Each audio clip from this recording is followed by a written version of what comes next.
Hey everyone, today I have a very cool vlog run and gun setup that I want to show you. It's the Hollyland Lark M2 paired with the DJI Action Cam 3. Doing content creation for a while now, and I've always been discouraged filming in public because my footprint was always so large. Back in the days I had the Gorilla Pod with the mirrorless camera and the microphone. It was essentially the Casey Neistat setup, but now that's very loud and I like to keep my footprint small when I'm filming in public. Here we go with the new tech that's come out and the latest innovations, and I think it's a very cool pairing. I am going to take this out in the real world and show you some examples of how this can work for your videos. Let's go. All right, so now I'm driving in the car. I'm outside. I have the DJI Action Cam mounted on a car mount that I have. And essentially this would be for, when I'm driving and have some points I want to talk about. It's perfect because, I spend a lot of time just in the car driving around, commuting and stuff. And so sometimes I think like, hey, if there's like content available, I just want to have an opportunity to record it and document it. And so this is kind of the setup I'm going for right now. I have the magnet right up here. I sure hope that my seatbelt isn't catching it because that would suck, but so far I'm not experiencing any sort of rub. We'll see when I go into post-production and review it. There's a bit of wind noise. I don't have the deck cat on right now, but should have brought it with me. But I'm just kind of test the range right here and just show you if it's still picking up my audio.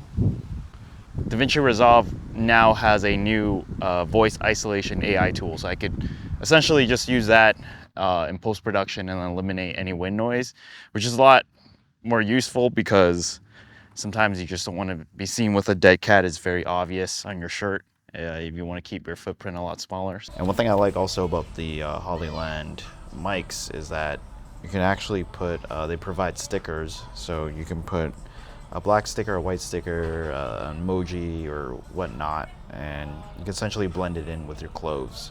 So it makes it look less like a mic and more like a pin or just something on your shirt and accessories. So this setup right here was inspired by a YouTuber named Sulek. He does a lot of these kind of POV lifestyle vlogs. So here's kind of my inspiration for that. In a grocery store right now. Got my action cam just mounted magnetically. I'm hoping like it's like a very low profile, so I'm not gonna really draw a lot of attention. I should really put something in my cart though, Yeah, so this is more of a cool POV kind of view. So, with the DJI Action Cam 3, it's so small.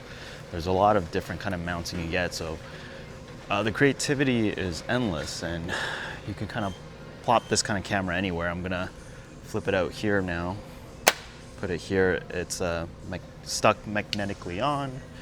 I can make a talking point here, grab a drink, pretend to grab a drink, put it in. So another cool point I want to point out is the battery life on this mic. I've been kind of running around for about 2 hours outside and it still hasn't shut off, so I'm pretty impressed with that. And that's pretty good when you're doing more of these run and gun lifestyle type of vlogs. You want to make sure the battery life is good because you never know how long you're gonna record or how short it's gonna be, but it's good to know you have more than enough. My last and final point, and this is a very important one, I really like the setup because it's just plug and play. You're pretty much ready to go right off the box, and so I think this is a great setup. Not only for beginners, but people that are intermediate or advanced, and you really just want to have a run and gun setup that's ready to go. You don't have to adjust any white balance, aperture, shutter speed. For the audio specifically, you don't have to go into a post-production software and sync up the audio. Everything is, you pretty much plug in the transmitter and you have your mic and you're ready to go. Back in the days before technology really evolved, there would be more of a steep learning curve, more of a barrier to entry in a way to content creation, and this kind of setup really eliminates that. It's not rocket science. You just press record, get your ideas down on paper in a sense, and you're good to go. You're good to publish. And I think that's what modern content creation is all about these days. It's just less about making everything so polished and nice, but it's more about putting your ideas down and publishing and sharing it with the people. Hope you found this video helpful. If you're a fan of this setup, please let me know in the comment section down below. And if you found all of this helpful, as always, please subscribe. It does help the channel out. I'll see you all in the next video.